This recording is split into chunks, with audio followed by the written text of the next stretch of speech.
E akuzoj unë publikisht.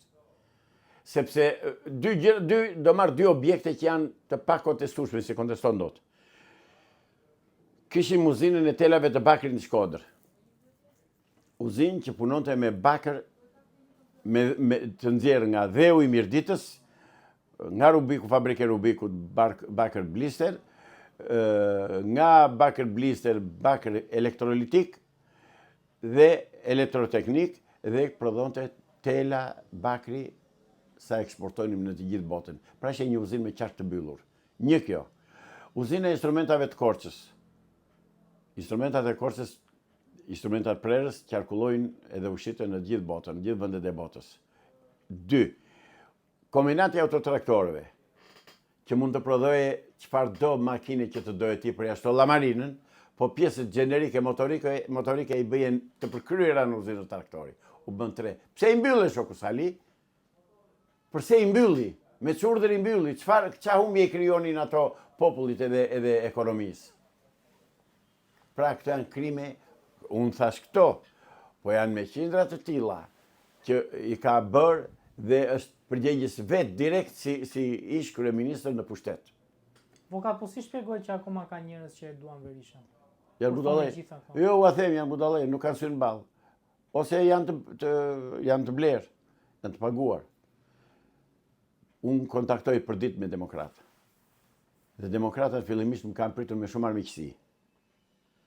Tani demokratët kërkojnë informacion nga unë dhe kërkojnë sqarime dhe unë ua kam thënë dhe njerëzve të ndershëm u shëmbushur mendja që Sali Berisha është tradhtar i tyre. Dhe fakti penal, po e quaj, në dorë të tyre janë listat e mbyllura. Pse i mbylli listat? Çka? Pse s'bën zgjedhje të rregullta? Është parti demokratike. Atëherë demokracia kjo është. Avokato, do ndryshoj qasja e amerikanëve me marrjen e Berishës për një nga drejtuesit e fushatës elektorale të Donald Trumpit? Çfarë kuptoni ju me fjalën me pozicionin drejtuesi fushatës? Se këtë s'po kuptoj juve shqiptarëve dhe juve mediave. Edhe ty, përfshi dhe ty aty. Ç'kuptonte me këtë? Që ka drejtuar fushatën elektorale, ç'a pastaj? Mund të jetë një urlindse me Donald Trumpin. Zotëri, ai është një biznes. Pikërisht. Dhe biznesi paguhet, bën atë punë për të cilën paguhet. E pagoi Donald Trumpi, i bëri fushatën, miropafshim, shihemi në zgjedhjet e tjera.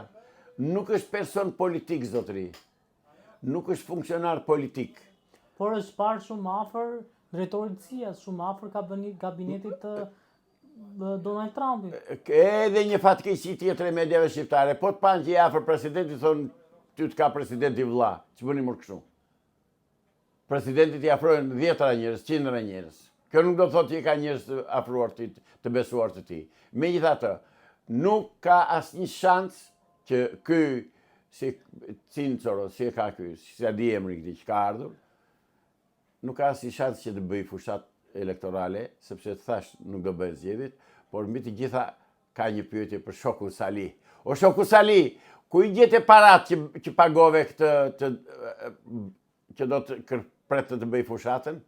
Ku i gjete $2 milion? Se e ka marrë $2 milion është paguar. Kjo është vërtetuar nga Amerika. Ku i gjete parat ti që i pagove? Se ti thua s'ka para. Atëherë këto para nga ka dalë. Pra që këtu s'ka nevojë të shkosh tu të hetosh për Sali Berishën. Ku i gjeti parat që pagoi këtë organizatorin e fushatës zgjedhore? Që kote bën se nuk do bën zgjedhje, e thashë përsëris, dhe tallen me lekët e shqiptarëve.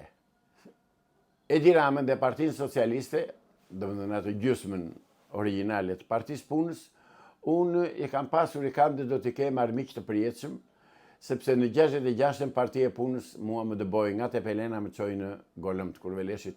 Në shi 3 ditë rresht në shi. Pas një lloj as tre, as pron, as një. Kishin vetëm 2500 lekë të vjetra në xhep, kaq kishte babai. Dhe atë partiu nuk e bëmi kurr. Sali Berisha dolli që ishte kundër asaj partie dhe unë e kam mbështetur. Nga në thënjëshi deri 2005 vija sa herë që kishin fushat. Por nuk e dija unë që Sali Berisha punonte për grekët. Nuk e dija unë që ti zoti Sali ishe Juda. Juda mor Juda, ti je Jud në të djathtës shqiptare. ti ke marrë urdhër dhe ke marrë direktiv nga sërbët e ati Fazliçi që të erdhi aty dhe në paraqitje dhe në mbledhjen e Këshillit të Sigurimit. Ke marrë urdhër nga ata ti që të shkatërrosh të djathtë në Shqipëri. Ke marrë urdhër nga ata që të miratosh ligji 7501, se je ti që deklarove dhe the nuk do risjellin prap latifondistët në Shqipëri. Apo ke harruar këtë deklarat? Ta kujtoj unë, o kujtoj dhe shqiptarëve këtë deklarat që ke bërë. Pra ti je armik i këtij populli, ti je armik i qytetarëve shqiptarë, ti je armik i simpatizantëve të Partisë Demokratike. Po nuk kanë sy të ballë që të të shikojnë dhe të dalën dhe mire kanë, të vazhdojnë pas teje. Për ashtu ata që ti ke korruptuar dhe janë bashkëfajtorë në krimet e tua, ata nuk të ndahet, nuk diskutohet. Dhe ti ata i ke futur në listat e mbyllura. Shqiptarët nuk e din, demokratët nuk e din cilët janë.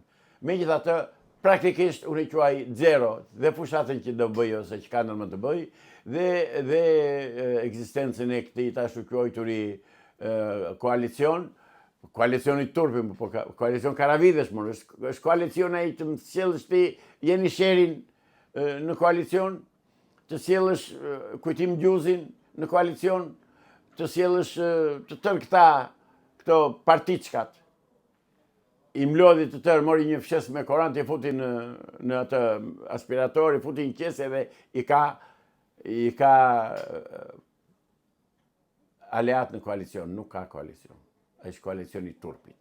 Është koalicion që e diskreditoi përfundimisht fytyrën e Sali Berishës në elektorat dhe në sytë e popullit shqiptar.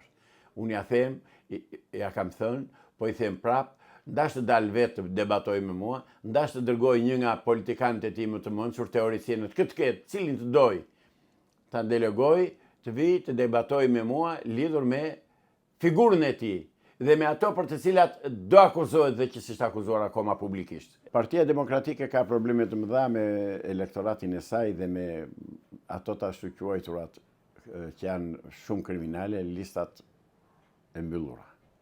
Nga momenti ja do ta them, nga momenti që harton një listë me kandidat për deputet të panjohur nga publiku, që aty nuk ke më zgjedhje, ke vetëm urdhër, do votosh këta që dua unë edhe pik, këta që do kapobanda, që është kryetari i partisë. Për mua kryetarët e partive janë kapobanda të gjithë pa përjashtim. Si të partive dhe të partiçkave. Janë e njëjta gjë. Ka 30 vjet kryetar partie ai Shpëtimi Drizi, 30 vjet kryetar partie ai tjetri.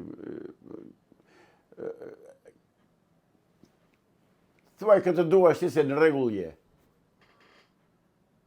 Pra, nuk janë parti, janë grupe kriminale të organizuara, të legalizuara nga partia MÖM, që është partia e punës e Shqipërisë, të cilës i shërbejnë në mënyra nga më të ndryshme dhe në sektor nga më të ndryshmit. Pra, s'janë gjë tjetërve se janë rrëke të vogla që bashkohen ose ndahen tek lumi i madh në deltë. Janë delta e partisë punës Shqipërisë, këto partiçkat. Po në fakt, kot lodhen, e kemi thënë në mënyrë të përsëritur, unë kam thënë dhe në kanale të tjerë tek kolegët e tu, që zgjedhjet nuk do bëhen. Nuk do bëhen dhe situata politike, situata ekonomike, shoqërore dhe veprimtaria e krimit organizuar ka shtruar nevojë imediate që të ndryshojë komplet kjo klasë politike. Dhe do ndryshojë. Nuk do ketë më deputet nga këta që shohëm sot edhe kapardiset. Që sa marrin karikën e ministrit, ndrojnë makinën, marrin makinën më të shtrenjtë se kushdo tjetër. Pash para ca ditësh makinën e kryetares bashkisë Roskovecit. Modeli fundit të fundit, mbi 200.000-300.000 euro. Ku i gjeti parat kjo më që blerë këtë makinë. Pra, vjedhet, këta tani janë iki e sipër dhe vjedhin shtëmundin. Tani janë kapç të kapësh këta. Tani po të robura të kapim, sepse nuk do ke zgjedhje, do shkarkohen, do hikin nga pushteti dhe do mbeten pa gjë. Avokat, ju thoni s'do ke zgjedhje, do ikin këta të gjithë, po kush do vi, se këtu s'po shohim ndonjë forcë? Nuk po shef, po do shofësh.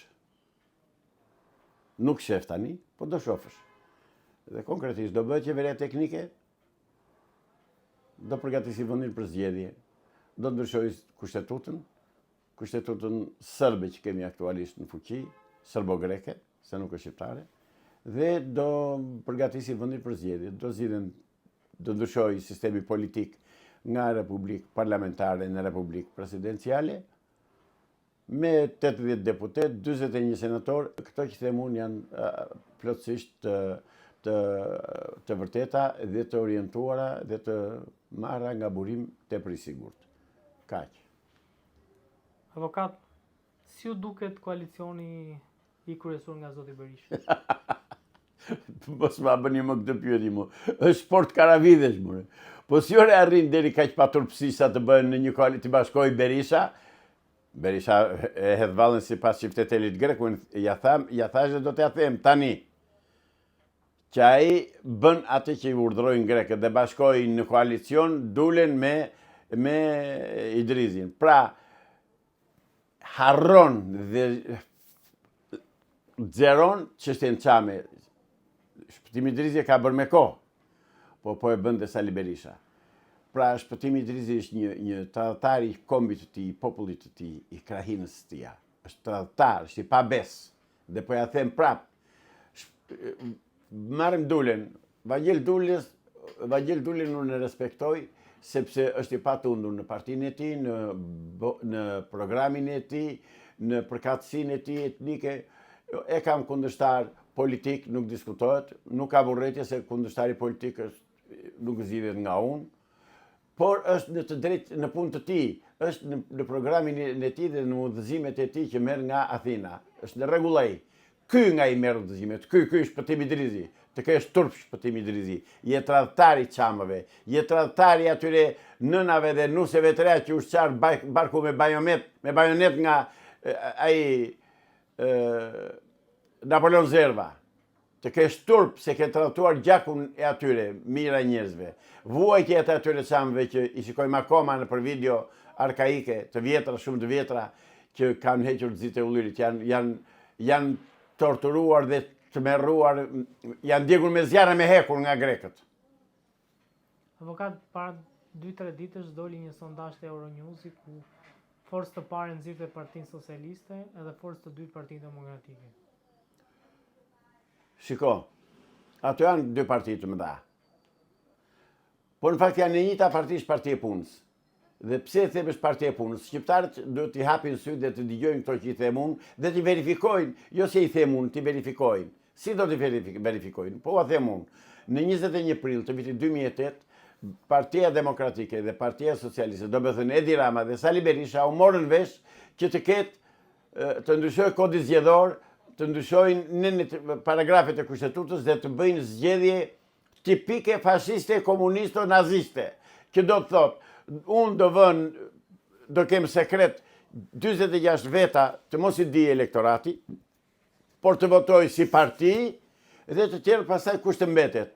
Pra kjo është një tradhti, qofte e elektoratit të tyre, e kandidatëve të tyre që kanë dëshirë që të merren me politikë dhe të ecin përpara, të ndjekin karrierën politike, qofte edhe për qytetarin i thjeshtë. I thot qytetarit thjesht, demokratit, hajde voto ti për këtë bllokun këtu.